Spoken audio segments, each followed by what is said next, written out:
Hello and welcome to the D and A of Home Interiors, the podcast which is all about empowering you to make confident interior and furnishing decisions for your home. I'm Audrey, founder of Audrey Whelan Interior Design. And I'm Deirdre, founder of youfurnish.com, such 100 plus furniture retailers on one website. The DNA of Home Interiors is proudly sponsored by checkatrade.com. If you need help with your next home improvement project, you can search from over 39,000 recommended, vetted and monitored trades on checkatrade.com. Today, I'm really excited to introduce Toby from Tobias Oliver Interiors, which is an interior design shop and studio near Buckhamsted. Toby, welcome. Thank you for having me. It's exciting to be on a podcast. This is my first one. Oh, very good. Well, we won't be too harsh on you then, hopefully. Why don't you kick us off, though, and tell us a little bit about how you got into the interiors business and about your amazing shop? Well, I've always been really passionate about interior design ever since I was a child. I was really lucky to travel a lot, so I gained quite a lot of experience in terms of experiencing other cultures, and I was really fascinated by that. So that really spurred me to want to discover a career in interior design. So then I continued to do 2 degrees in interior design, an American one and a British one, which means I can work around the world with the correct accreditations. And then I got some experience with different types of interior design companies and furniture makers.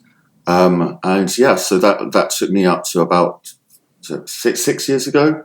And I started my own business, Tobias Oliver Interiors, which was based in Beaconsfield. And I was very successful, very fortunately, in the first couple of years, and had some great clients, which then led me to open my design studio and shop here in Berkhamsted. And we've been here for 2 years now. So yeah, it's been a really exciting journey, and especially over the last 2 years with everything else that's been going on, it's been very interesting. And so, Toby, what was it from that original business in Beaconsfield, which I take it wasn't a shop, it was more of a sort of a design studio, is that right? Yeah. What was it then from that inspired you to progress the business in terms of having that retail side of it as well? Well, Berkhamsted is my hometown, so I always wanted to move back here, and the opportunity became available for this building, which we now inhabit. And I think trying to describe your ideas and designs to a client is quite challenging sometimes.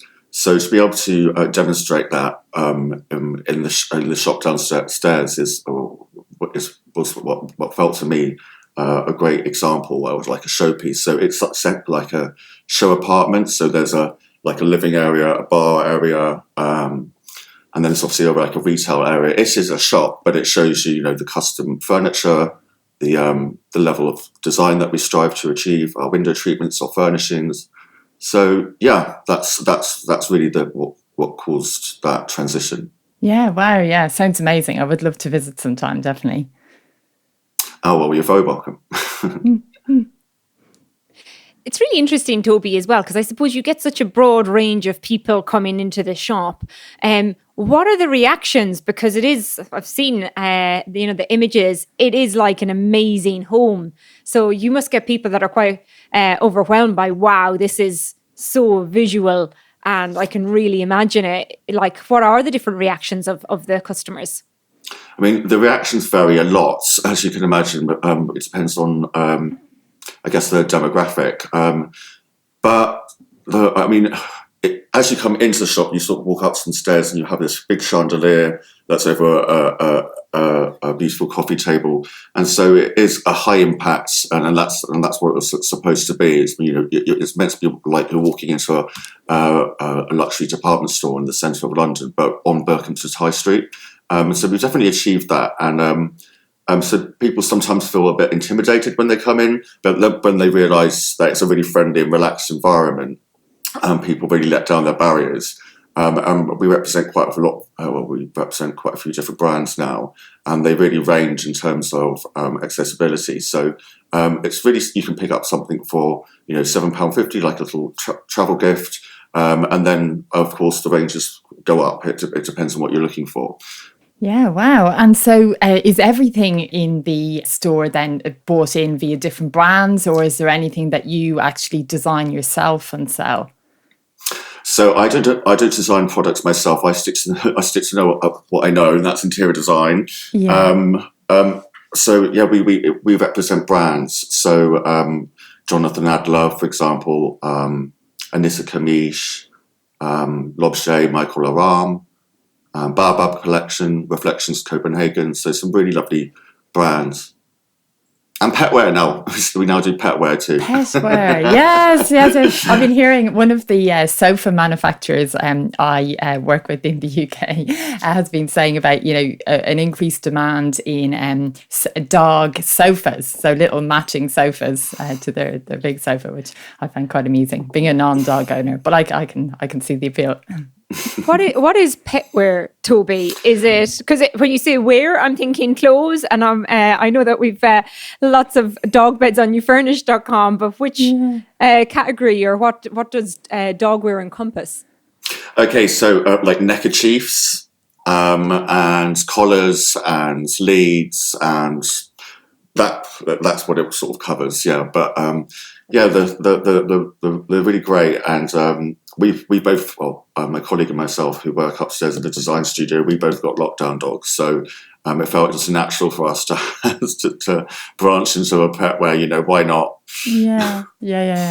We have a lot of lockdown dogs in our team as well, and I can tell you that they are the best attired people on our calls. They've got barber coats, you name it. They are pampered pets indeed. So what other trends have you seen impacted, Toby, from COVID, from the lockdown? How has it changed people coming into the shop and what they're thinking about in their homes? Have they gone more practical comfort? Have they gone more glam? What changes are you seeing? Well, when we were in lockdown, obviously we couldn't have people come in, and we could still go to sites sometimes, but we were doing e-design, and so we had quite a lot of clients that wanted to focus on much more comfortable living, also separating their home spaces, because a lot of homes are open plan these days, but maybe that's not so good if you've got someone working, you've got kids or dogs in the background. So space planning. A lot of people looking at outdoor furniture and outdoor dining, and so we saw a massive shift in focus from before the pandemic, where people normally approached us for a bit more of a glam interior design to finish, to a much more relaxed, pared back, calming interior that can reflect the new lifestyle that we've had to adapt to. Yeah, I think like the concept of trends, which may have previously been kind of perceived as a discussion around sort of colour pattern, more aesthetics, now I feel, goes a lot deeper than that, doesn't it? Where people have had to really think about the function of their homes, and, whether it's that they're moving to a new home and they know that, this has got to be carved out very differently, or whether it's that they're adapting their current home, which perhaps they wouldn't have even planned to do at this point, but because of the last couple of years, they've had, well, it's a couple of years, year and a bit, feels like a long time now. But yes, so many new challenges of how hard their homes have had to work. And would you see that reflected in certain types of products, say furniture-wise, that people are kind of buying or not buying that they would have bought before? Or are there any examples you can think of? Well, I think of furniture. Definitely larger, deeper sofas, work areas like desks, but also room dividers, and like I said, just suggested, just separating up spaces. I mean, putting Cretel windows into like a large space to make smaller spaces. So really things that can divide a room up. Toby, you mentioned before as well, we were chatting about materials, and you brought to my attention that copper actually is quite an interesting material. Yes, because it has antibacterial properties to it. So bacteria can't grow on it. So I think when we last spoke, I did say that we could see a return of the copper sink, but I haven't seen one yet, and I haven't installed one, so maybe I was wrong there.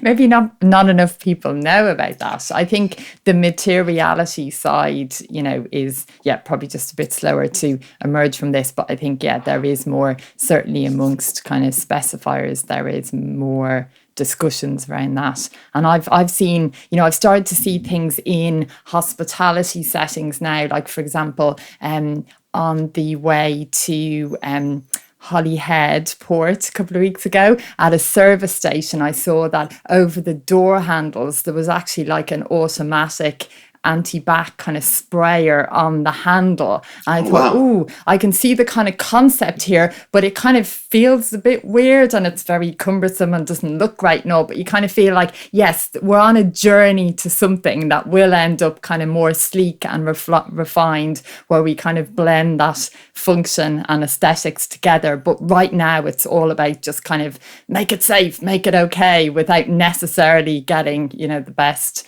visual result. Yeah, I think that hygienic living is definitely something that people have been looking at, cleaner looking environments, so much more neutrals, calming colours, whites. We see the return of the white kitchen that we saw like 20 years ago. Definitely that more hygienic look across commercial and residential. Yeah. And it's funny, like it's not really funny, but it's worth noting, I think, that, when it comes to hygiene as well, there's like the actual practicalities and the materiality side, for example, the copper, but then there's also the perception as well, isn't there? Like, if you have a white kitchen, it does have that extra feel of being very sleek and very clean, as opposed to something kind of grey and speckled, or some of those kind of mottled brown worktops, that kind of never maybe look 100% clean, even when they are. So I think that's also kind of what people are even subconsciously engaging with probably as well. So, Toby, how does your decision making play out when you start looking ahead? So if you're looking at autumn, winter into 2022, how do you decide what are the right products to buy, to stock, based on, trends or what people will be actually interested in purchasing at the time? How does that all work? So for us, because we've spanned retail and interior design, we obviously go to the design fairs in Paris and Milan. We're not obviously going this year because of the pandemic, but we're looking at more spring, summer next year now. So we know what's going to be popular coming into autumn and winter, and so that's what we're stocking, and we sort of have meetings with our brands and make selections. You can imagine there's thousands of different SKUs from different types of suppliers, and so we'll go through those and pick what we think will be the most appealing to the demographic that we're targeting. And in terms of those design fairs in Paris and Milan, where do you find that they are influenced from? Is it I'm thinking back to one of my favorite TV films is The Devil Wears Prada, and how, Anne Hathaway is there in her jumper and she's like, you think you're not making a decision, but it's been made, and it comes down from the runway, the catwalks, etc. Does the catwalks influence interiors in the same way, or what's the influences of interiors? Maybe it's the Love Island house that everybody's looking at that all of a sudden is causing people, or Bridgerton as an example. Again, I suppose there's the films and TV programs being a factor. Well, absolutely. I mean, fashion influences interiors, of course. Design always influences design. Bridgerton was a particularly fantastic series. So, definitely you could draw great references from it. But Love Island, I'm not watching, so I can't comment there. But it's a really interesting fair Maison Objet. So when you're there, there's hundreds and hundreds of stalls. So you sort of have to find sort of your treasure. That's what I call it. And when you find that and you sort of bring it back to the UK, and see if you sort of test the products and see if it works. And when it does, it's the most amazing feeling. So it's really exciting. So for example, I'm not sure if you've heard of Anissa Kamish. She's a French artist, and she's quite famous for they're called the bum vases. You might have seen them in some magazines. So we're stocking those from August, but we've already had quite a few pre-orders for them. So we can already see that trend was going to happen. But that was from a trade fair, last year.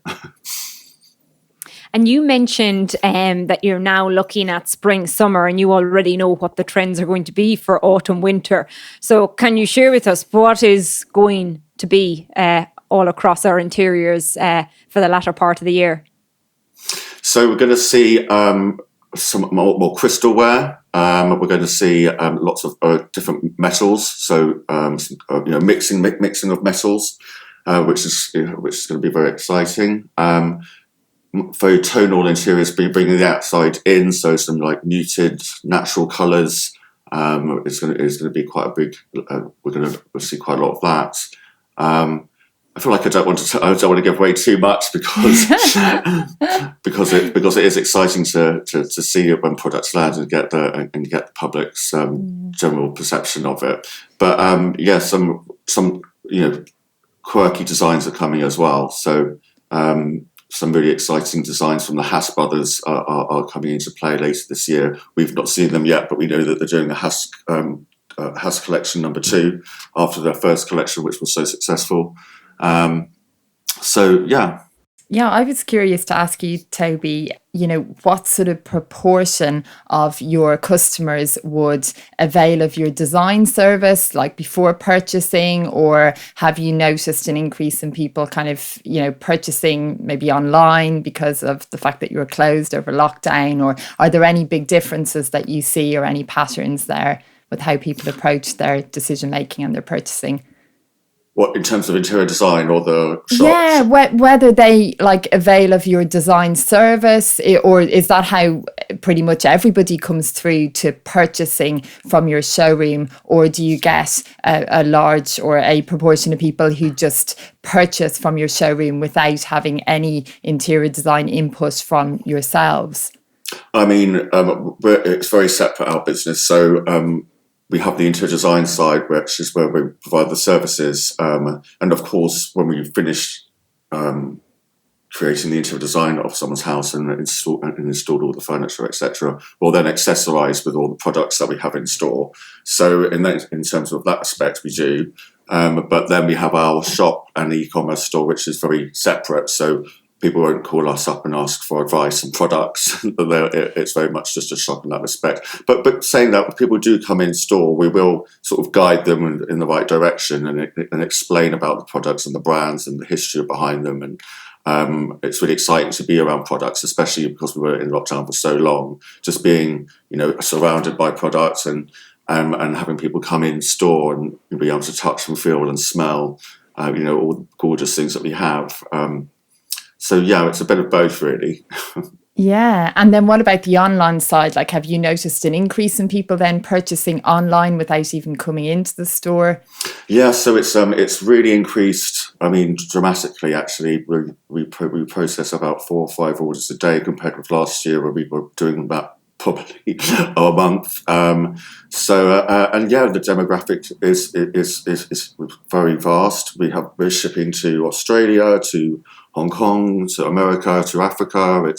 It's really it's become much more of a global business in that respect, but still based in our little showroom in Berkhamsted. So we're sort of like a small fulfillment centre up here as well. Yeah, that's an amazing kind of, it's sort of twofold almost, isn't it? Being able to be that local business, but also so far-reaching.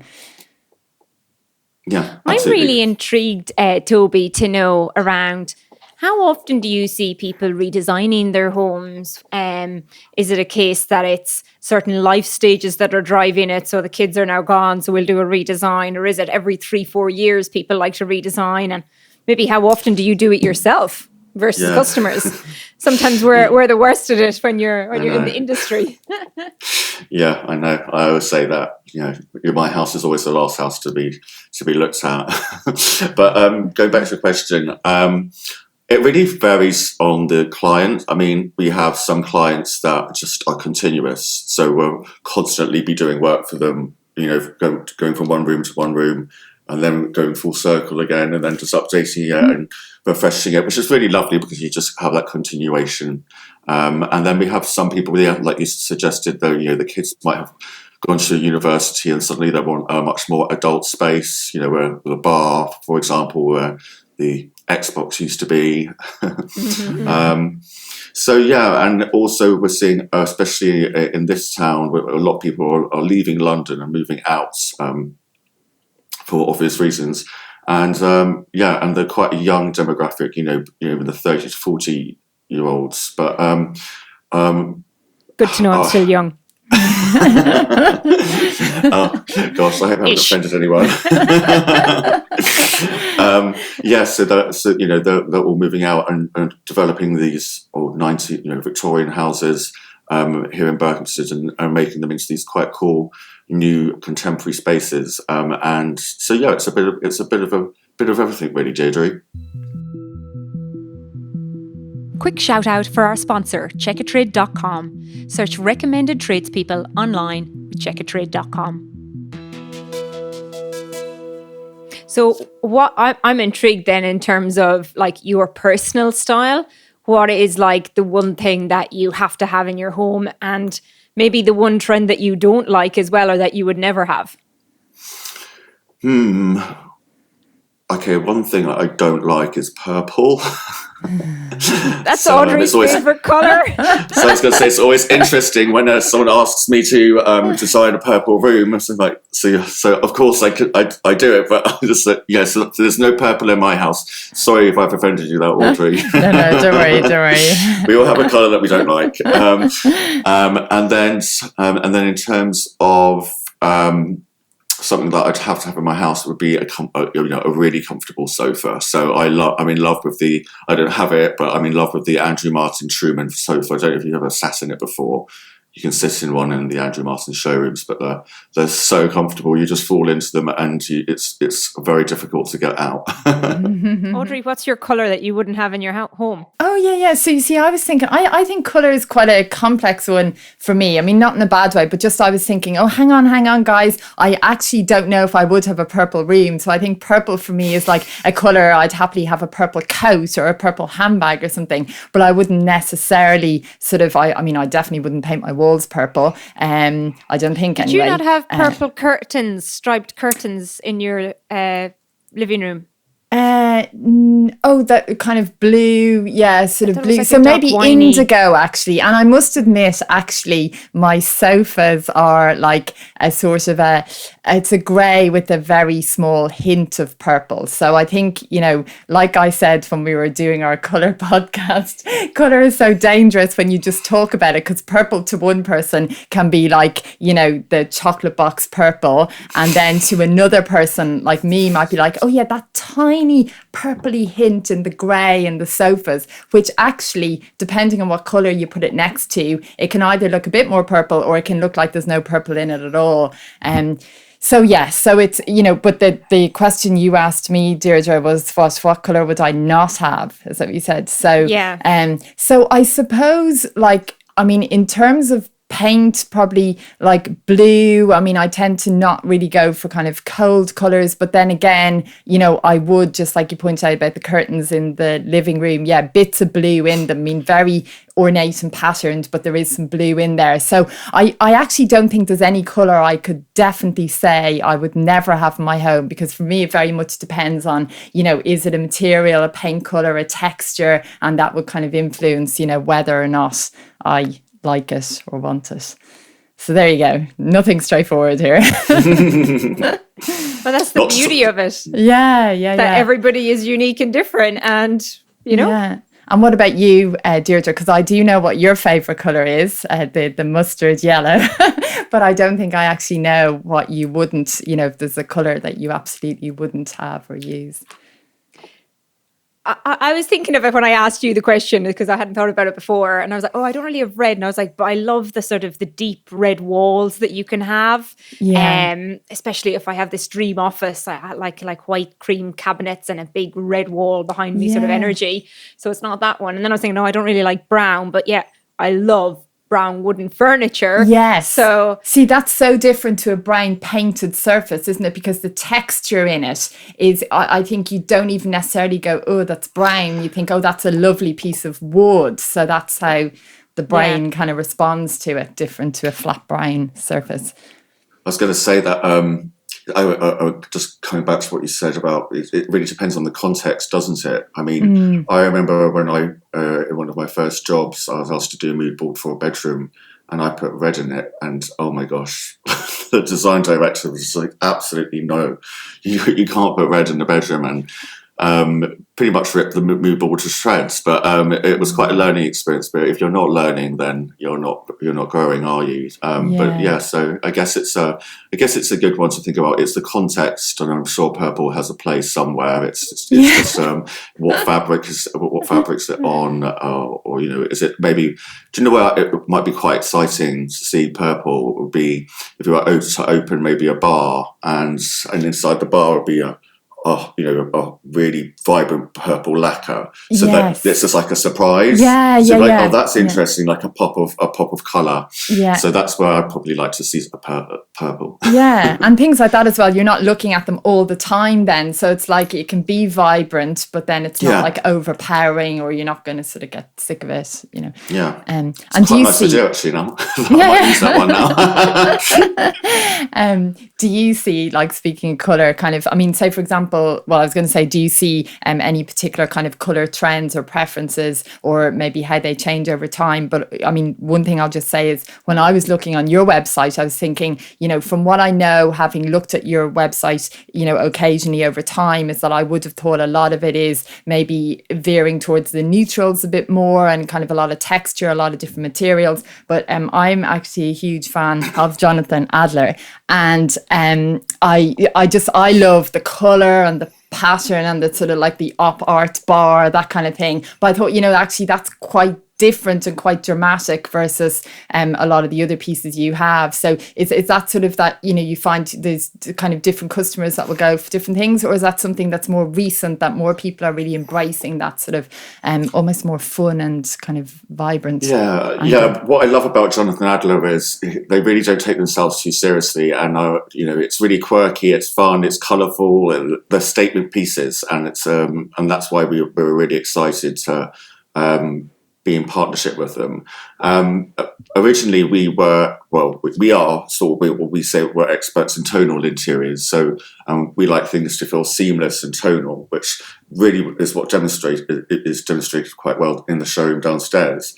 But we've introduced Jonathan Adler and some other brands that are really quirky, and both can work. People always comment. We have the op-art bar downstairs, and it is such a stunning piece.